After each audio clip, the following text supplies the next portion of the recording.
Okay, into our panel session before coffee. We've had 3 great speakers. We'll now have 4 great panelists.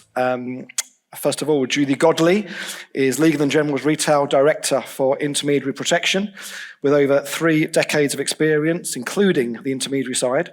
Julie is charged with developing the strategy and long-term plans for L&G's intermediary protection business. We have Setul Mehta, a financial services industry expert who has worked at the Open Work Partnership and AIG and was last year's Protection Review Personality of the Year.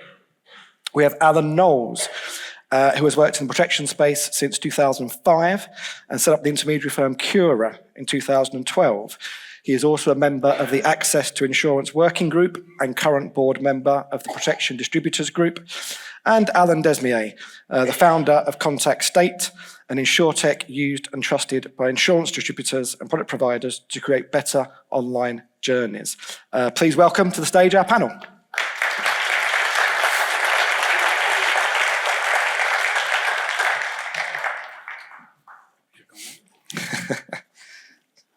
Now, we have many questions submitted in advance from people who've responded to the emails and on social. But if you've got a question or a point to make, do raise your hand and we'll find you with a roving microphone. What usually happens with these sessions is everyone waits till the last 5 minutes, then 20 hands go up and we run out of time. So try and not do that. We talk about being brave. Let's be brave and put your hand up a little bit earlier if you've got a killer question. Okay. And as always, we encourage our panel to talk amongst yourselves. It's not blind date. It could be blind date, but it's not. So no number 1, what do you think? Number 2, what do you think? Or maybe a little bit. Okay, number 1, Julie. I'm going to come to Julie first if I can. Okay, I was deliberately controversial to an extent in my intro. I don't always believe 100% of the things I say are right, believe it or not. Sometimes it is there for a reason and always a customer-driven one. But look, speaking candidly, criticism and feedback are crucial to any market to ensure we're always working towards better outcomes. But could we, realistically, we've heard the view that, okay, chocolate is one thing, insurance is different, but could we collaborate and could we grow the share of the market overall, not just an individual company's share of the market? Totally. I think if we're going into the market study, if we don't do something now to collaborate as an industry, then that's a big miss for us. So, and we do collaborate, but perhaps progress, not perfection. So we're not there at the perfection stage, but we are getting there in progress. But growing, if you look back over the last few years, other than COVID, the market's been flat, pretty much flat for a very, very long time. So rather than focus on chasing share from each other, which is obviously something the industry does very, very well, how do we grow the market? How do we find new segments of customers to look after? I know lots of people do things very well. I know there's people that work with TikTok incredibly well to get to that younger generation. And we saw in the Amy report, millennials, Generation Z, they've got a different expectation than perhaps someone who's been 3 decades in the industry of how advice is received. My son, 2 years ago, bought a house, and I said to him, you need to look at income protection. He said, what on earth is that? And I said, I haven't done my job very well. He's clearly not listened to me in the last 30 years of me banging on about insurance and saying, you need to look at this, because he needs to be accessed in a different way than perhaps we have done in the past. So looking at segmentation of customers, looking at different medias to get to new segments and grow the market is absolutely imperative. Otherwise, all we'll do is just start to take share off each other and just move the industry around. COVID obviously was quite clear that there was a need for customers. They saw it in a different way. They saw people dying in front of their eyes. So how do we market in the right way? How do we educate people to understand, actually, this isn't just a one-off COVID incident. Life happens every single day, and we have that on us as insurers and advisors and distributors alike. So it's an industry thing. Anybody else on the panel have a view? I just wanted to reassure Julie, my mother's a French teacher and I got an E at GCSE, so sons tend not to listen. They don't listen. No. Sons don't listen. Settle, do you think there are areas of the market that are perfect? Yeah, I guess my starting place is we can be perfect and then we can be perfect again. That shouldn't stop us from doing even more. So if I think about both insurer and distributor landscape, there are two areas where I think we've got it and we've had it really well. So think about the voice in this room that's not here today. And I harp on about write it and refer it, and I bore you to death about it. But the good news is people are writing more business.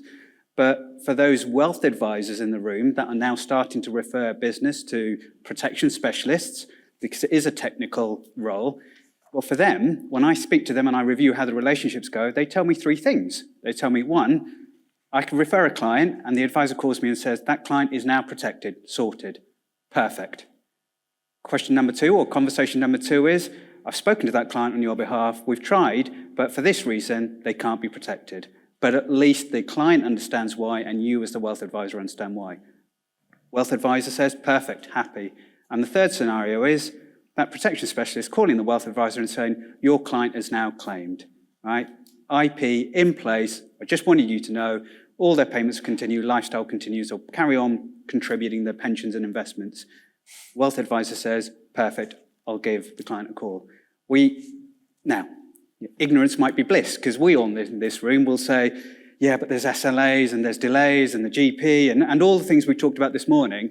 From the wealth advisor's hilltop, from the wealth advisor's lens, as far as they're concerned, this is brilliant and it works and their client is protected. And here's a load more clients because actually it works. And we want the same from the mortgage community and other communities. So that's sort of scenario one. And I accept, caveat being ignorance and splits from potential that wealth advisor lens.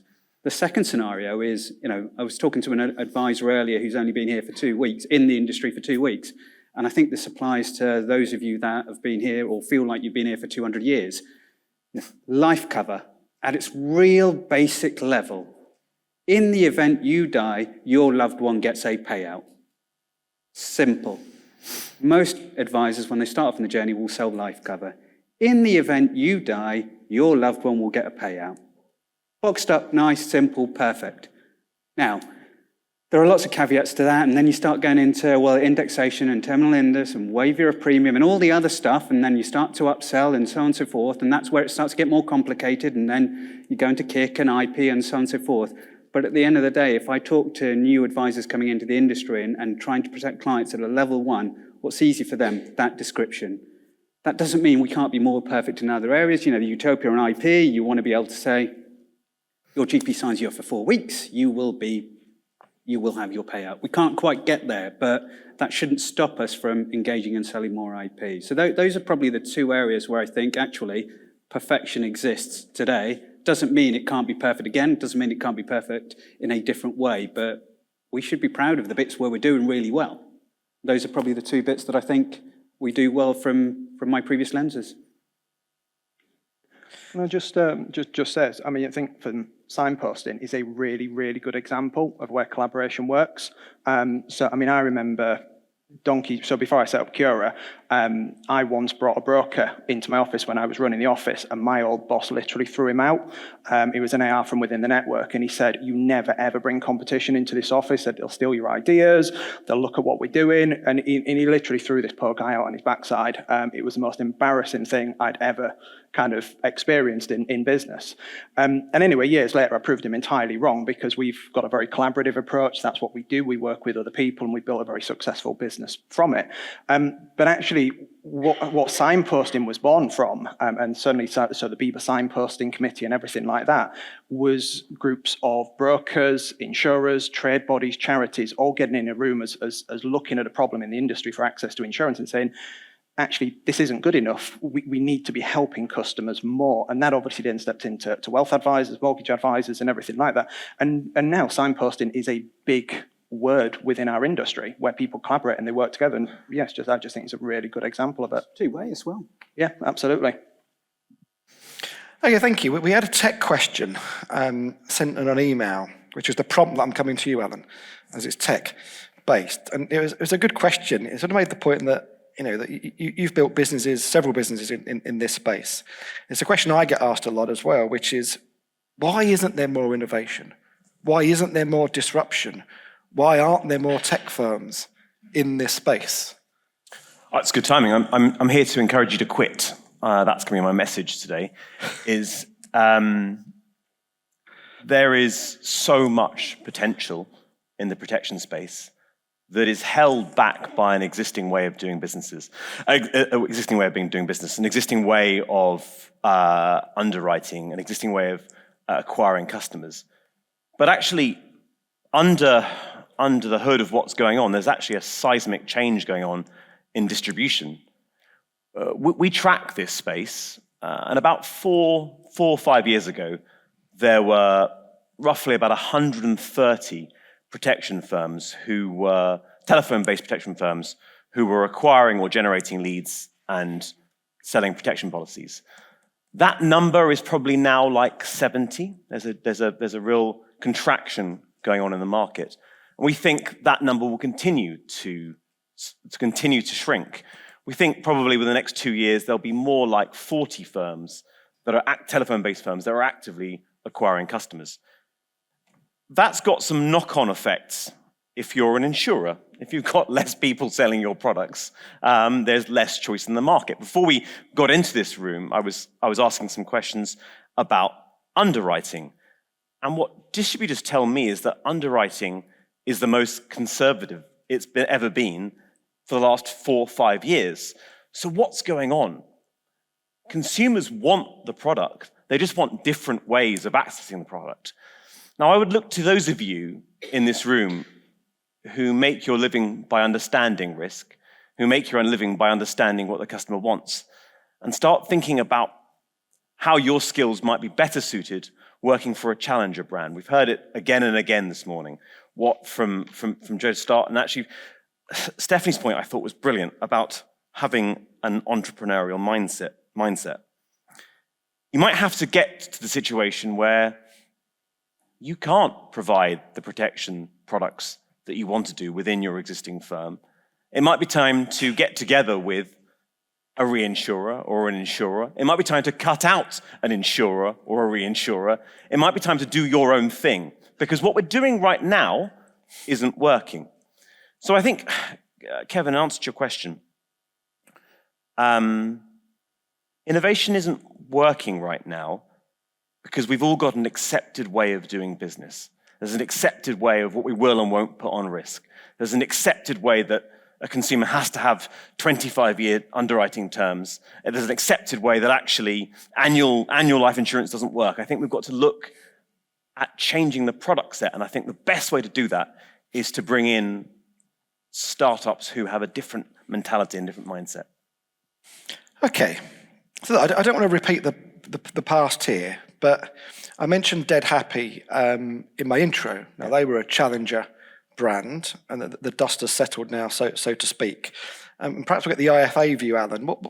Now that we have moved on from there, given the comments that we need challenger brands and to do things differently with different routes of reaching customers, different product development, what do IFAs think about the Dead Happy situation?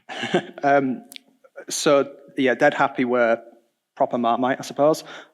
You either did love them or you hated them. I disliked the marketing. Okay, I did, but then again, I'm 40, so I suppose it probably didn't appeal to me. And I know they got slammed. They did get hit really hard, especially by the advisor community for releasing adverts saying that life insurance is SHIT. I'm not going to swear on thingy today, not yet. Bingo. But it was things like that, and obviously there was a very, very difficult, a very challenging and difficult advert that they did put up, which possibly ultimately led to the demise of the company. But then you would see other things that would get criticised. So, well, it's only a 10-year policy; it's a renewable policy. What happens after 9 years? To go to your point, Alan, with it, actually they don't offer a 25-year term. Well, advisors are far better because we offer 25-year guaranteed, 30-year guaranteed. It's much more suitable for a mortgage. All these sorts of things. But actually, when you kind of look at it and look what Dead Happy did that was very, very good, is they attracted people who we would never attract to buy life insurance. So I'm sorry, but I wouldn't sell a life insurance policy for £1 a month. I wouldn't even be able to pay a member of staff for the commission that would generate. It just wouldn't work. It wouldn't be viable. Obviously, if we have to, we have to. But it's just not possible for us as advisors. We also couldn't really sell to an 18-year-old a life insurance policy where there's really no insurable interest, going back to the whole points about regulation and what we feel we can do. So actually what they were doing was attracting people to buy life insurance who would have never, ever thought about it.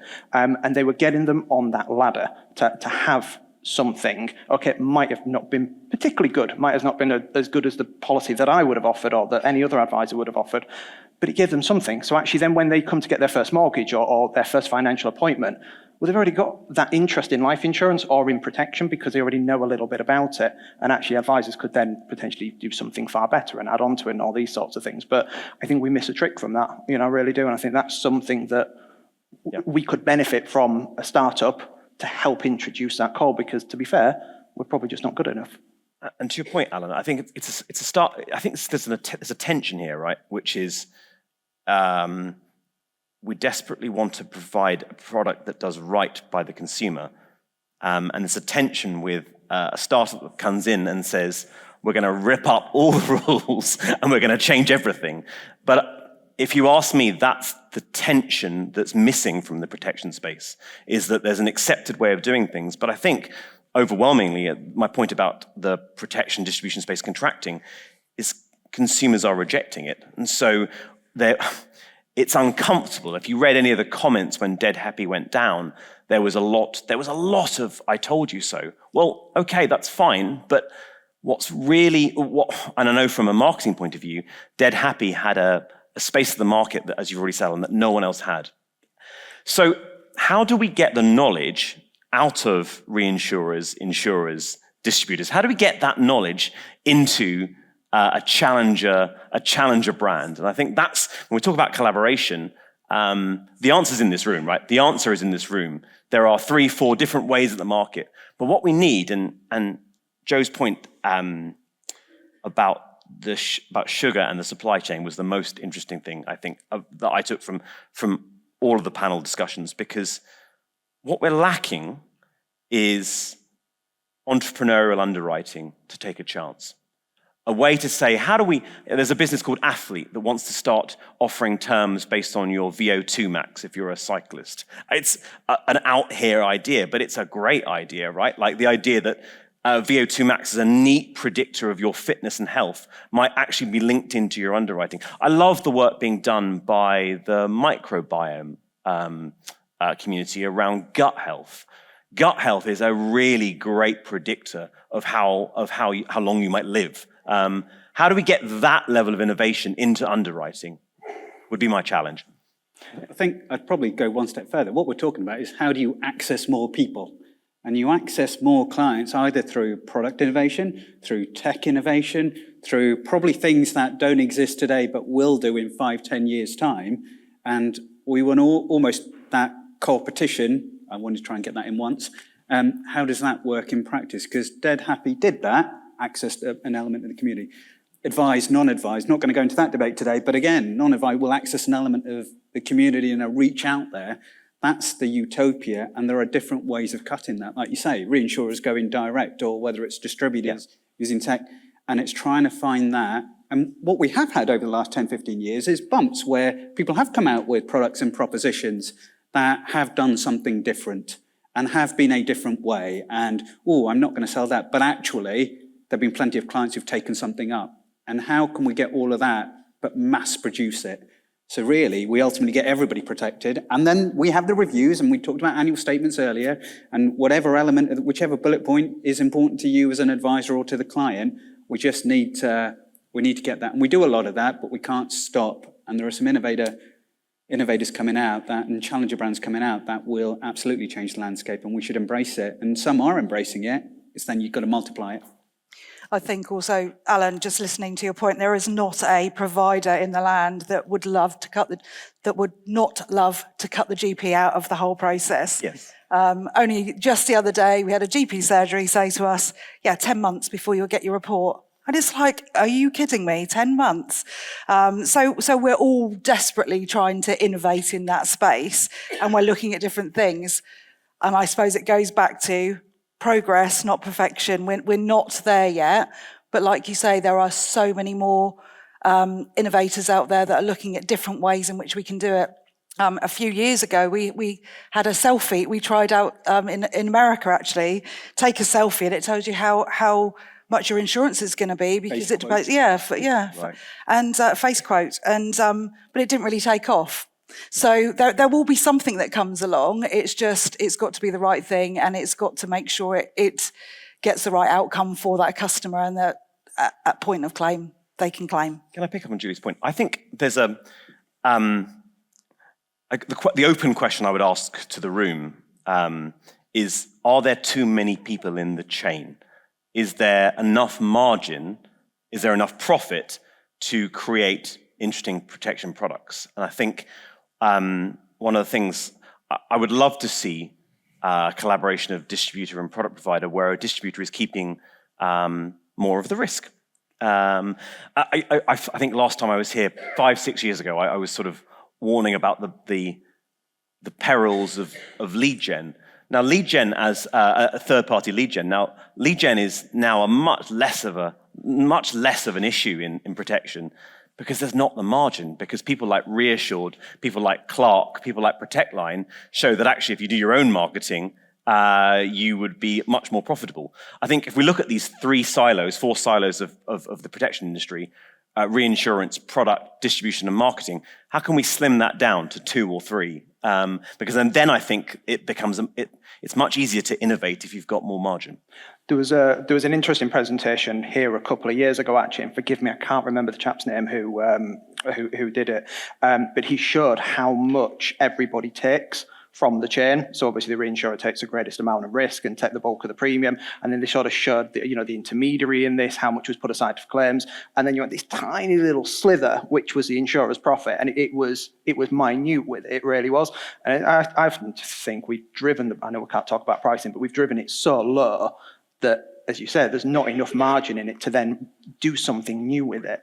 For those who've not seen those figures, the breakdown of where every £100 goes of a premium, it's about 60, 30, 10. So 60 quid to the reinsurer, 30 quid to distribution, £10 left to the insurer, which may shock some of you if you don't know those figures. Probably on a good day. On a good day, yeah. And Alan, your point about how do we get all of that knowledge, distribution, manufacturing, reinsurer, insurer knowledge, and put it into practice? I've got an answer. 500 million. Yeah.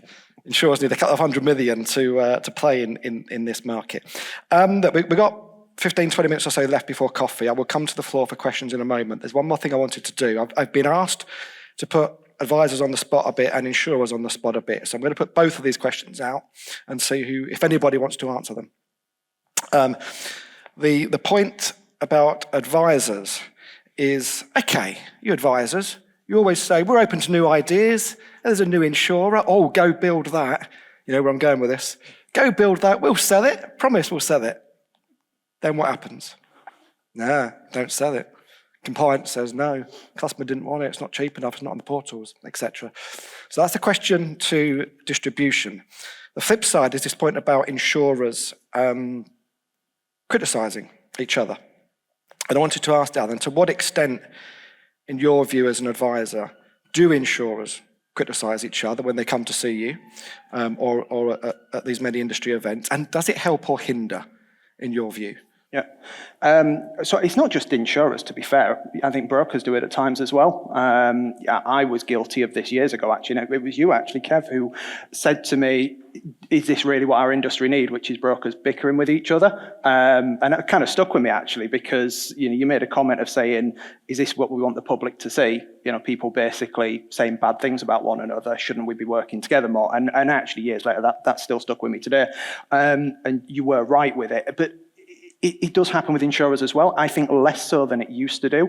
We had an example where a BDM came out to us I forget how long ago it was. It might have been 10 years ago, something like that. And he didn't really have anything good to say about his own product because it was just very mediocre at the time. So he basically slated somebody else. 6 months later, he was working for that competition that obviously he slated. And it was That's how he got the job. it was very, very hard to kind of then take him seriously and to take that on board, because he'd kind of ruined that because he'd already slated them. So it does hinder things. It definitely does. I think advisors, if they hear people just knocking the other products and things like that, you then think, well, why should we use you if that's all you can do is knock somebody else? Actually, I respect it far more if somebody comes out and says, you know what, this product's great and we've all got our own place in the market. Use them when it's the right thing for this. Use us when it's for this. This is what makes us special, and then we can make our own mind up and deliver that to the customer. So, yeah, that's kind of my answer to that one. There is a fine line. So when I think back to my distribution hat, I would get a group of advisors in the room and maybe even providers in the room and say, right, okay, why... I'll pick it. Why Cura over Exeter? Why L&G over Aviva? Why, how do you position Vitality? Why MetLife?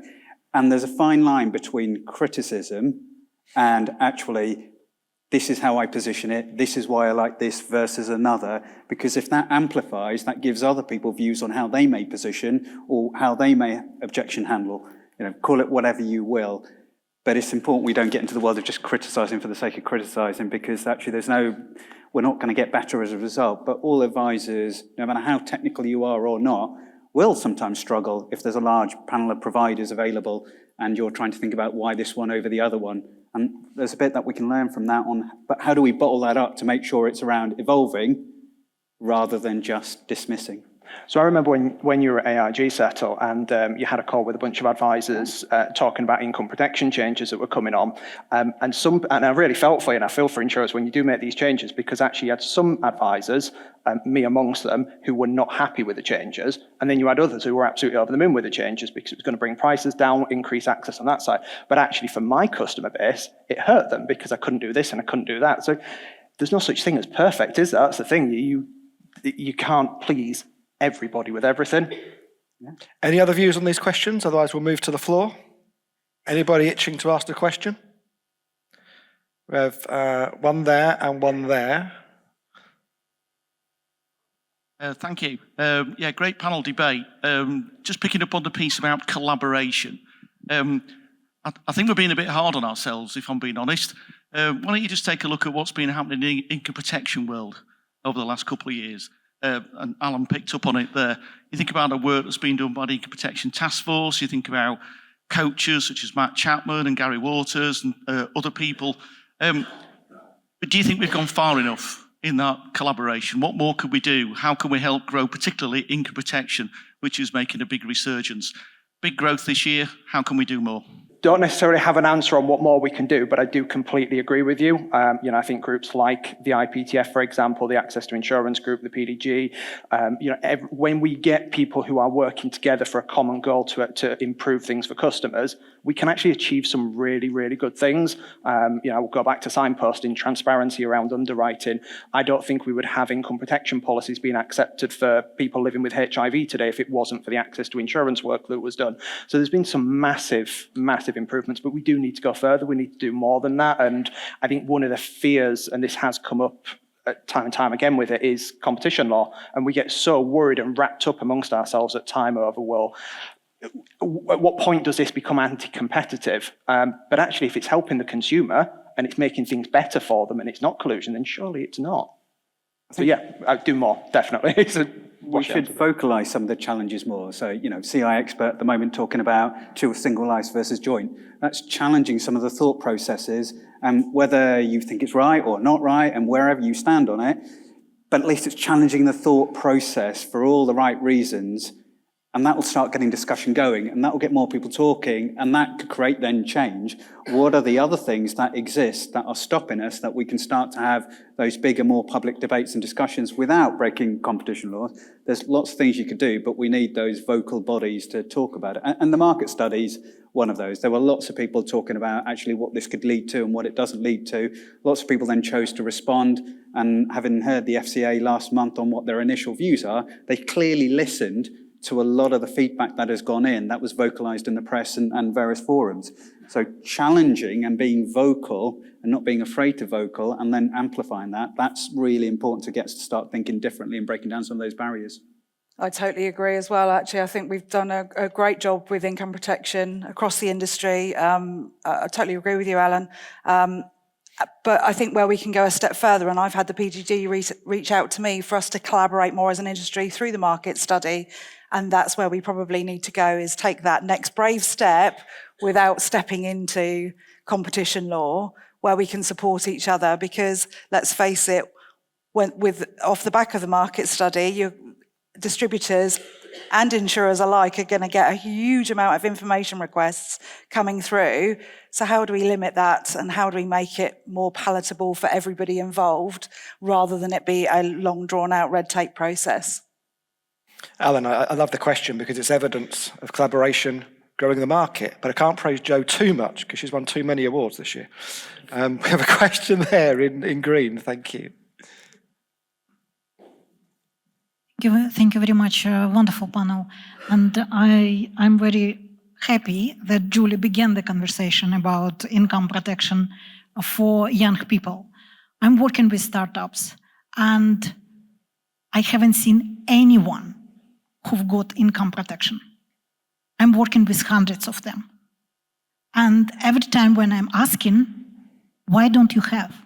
Because the owners of companies, they're paying like 500, 1,000 pounds per month for such a crap. I'm sorry for my French. More bingo. But tech innovators, it's a young people. It's a young generations. I'm working with leaders of companies who 18 years old. Thank you. However, I'm not able to educate them myself. But as Alan said, tech providers, we have AI to educate them. Why not to use? I do think, actually, there has been quite a shift in the use of different levels of social media to get to that younger generation. You'll probably hear from Carla later. She does an awful lot on TikTok. My children are glued to TikTok day in, day out. And they've even got me into it now as well. So there's more education, but I think what we need to be careful of in that education space is that it's accurate, because obviously there was some press around recently about accuracy of that. But if we get the right people, whether it be an insurer, whether it be an advisor, whether it be a distributor, talking to that generation of customers, that's where you get them hooked in, and that's when you'll get them to understand the real need for all of the insurances that we do in the industry. I mean, one of the fundamentals that hasn't changed over the last 30, 40 years, and you were talking about it earlier on the wrappers and telling a story in that space, is storytelling, whether it's through social media, whether it's through conversation, whether it's through sales aid. That's probably the number one thing that's standed the test of time, and different people have different ways in being able to storytell. And if we can do more of that and reach that wider audience, there isn't much better than that. And IP has a story to be told, and plenty of stories to be told, especially if you then get clients talking about it and what's happened off the back of it. And to that point, Settle, and to answer your direct point, I really am encouraged by the work that people like Karuba at Elios are doing to embed income protection online journeys very easily into existing web properties. And so I think there's never one answer to any question. I think how do we reduce the question set? How do we make it easier to buy quickly? And then how are you able to represent online journeys in a way which people are used to? For example, using Apple Pay. It's a combination of the technology. I think I'm really encouraged by. I've seen LifeSearch. I won't say adopt. Sounds sort of too paternal, but the role of partnerships to bring in small startups into large distribution engines, I think is really, really important. And I think it's very rare that you just get one breakout startup that can change a landscape. And so I think the role that larger distributors and insurers can play to support innovative ideas like Elios, I think will help the industry grow. Any quick questions from the floor? Anything this end? Anything this end? We've got one at the back there next to you, Joe. Oh, this one, Graham, down the front, sorry. Sorry, Peter, Graham trumps you. There's something that PDG and Alan have raised is there is an issue with income protection, and there's this perception that it always pays out for mental health claims. That's not always the case. So how can the sector get better at selling income protection to be mindful of that? And yeah, I just like to throw that open. The background to this is obviously there's a huge issue with younger people, mental health, and the government's white paper that came out yesterday. Yeah, I'm quite happy to speak to that. I think it's very complex, actually, income protection when it comes to mental health and claims, and whether it's stress, whether it's mental health, whether it's long term. So it's all about education and how we educate what it does cover and what it doesn't cover. It's not ASU, it is income protection, which is vastly more complex, and it is complex when it does come to claims. So we need to educate right up front so those discussions can be had with the customer. What it will pay out for is not just going to pay out if you're off sick. You've got a sick note and that's it, it pays out. It's not as clear cut as that. So it's all about those education. I know we do, Aviva, many other businesses will have that advisor education program that will help with that part of it. So that's what I think we need to do. Yeah, so just to give a bit more background on it, a lot of this came around as a result of a couple of claims being declined due to stress, bereavement for income protection insurance, work-related stress or bereavement, rather than it being an actual medical condition. And we did a lot of work at the PDG on this just to talk to insurers to try and find out what this actually was. And actually, a big part of it comes back to what Julie said. You know, it was that it is just not having a sick note. That is not the be-all and end-all. There is obviously a process that goes through to determine, because if somebody's had work-related stress, it actually just might be a tiff at work. It might be that they don't like the manager, that they've had a fallout or something like that. Bereavement is incredibly difficult because obviously it's such an emotional point, and I can't say I entirely agree with that, but obviously it is very much case by case with it. But we did produce a guide on that to hopefully help to educate advisors around that point. And I think to go back to the whole TikTok point and social media and us talking about these products, you know, we've got to be really good at talking about these products and encouraging people, but we've also got to be careful about the language we use. So, for example, saying this policy will just pay out if you can't work due to ill health is probably not quite good enough. We've got to make sure that it is clear enough for people with it without becoming too long and drawn out and everything like that. But yeah, so hopefully helps a little bit. Thank you, and thanks for the questions. Thank you to the panel. I'm going to put you all on the spot now. We've talked about collaboration. We've talked about moving on from criticism. So I'm going to ask you all, one by one, to praise a competitor of yours. Would you like to go first, Alan? That Alan. I love the work that Lovethorn are doing to look at how the customer journey impacts the underwriting journey. And I think on their website, you know, as a competitor and as a business that we look at, you look at their website and they've absolutely nailed the messaging. They've got brilliant blog posts. There's a great post on there about how we should think about insurance as the contract versus the pay-as-you-go model and how we might innovate protection policies. So it's when you see someone do something really good and execute an idea really well, I would recommend you have a look at them. Julie, you good, or do you want more time? No, I'm good, actually. Let's go for it. It's really hard for me to praise just one competitor, if I'm being honest. I think as an industry, we are outside of competition law. We're actually quite close. We do collaborate, probably down the pub, more often than you think. So there's been massive innovation this year. So innovation in IP, Scottish Widows, Guardian, the Consumer Duty website that Aviva have got, fantastic. Definitely want to steal that with pride. Definitely want to do that. And we do that a lot as an industry. We steal with pride from each other when we see something that goes really well and works. But there's probably one story I want to tell you about. Again, my poor son, he's getting a right outing today, isn't he? So when he bought his house a couple of years ago, he shockingly didn't take an LNG policy. And I was like, I can't believe you've done that. And the advisor was my brother as well. So that's even worse, isn't it? But Mr. Philo over there, vitality policy, he took out. But was it the right thing? Absolutely, 100%. And I'm glad he did it because he's massively into the gym. Him and his partner, they go to the gym. They love their Apple Watches. So it really fit them and their particular lifestyle. So hats off to Andy Philo for stealing business off me. I love that. Thank you. Settle? God, I love the protection on pay-as-you-go and Steal with Pride. So I guess with my old AIG hat on, who was I looking at? There were probably two. MetLife first because of Child Shield. What I've also seen is them come out with a lot of sort of consumer studies, which are quite light because that tells you really what the end consumer is thinking and what the marketplace is like from a real terms perspective. But Exeter are quite close behind too. So I think for me it was MetLife because they brought out something different and something different from a long time.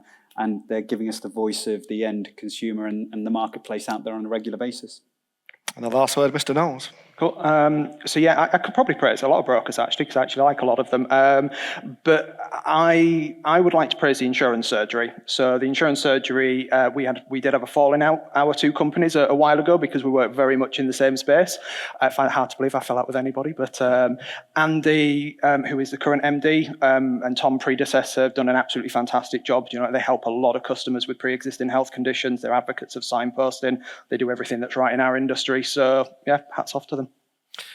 That was less painful than I thought it was going to be. That's brilliant. Okay, thank you all. Please put your hands together for a brilliant panel.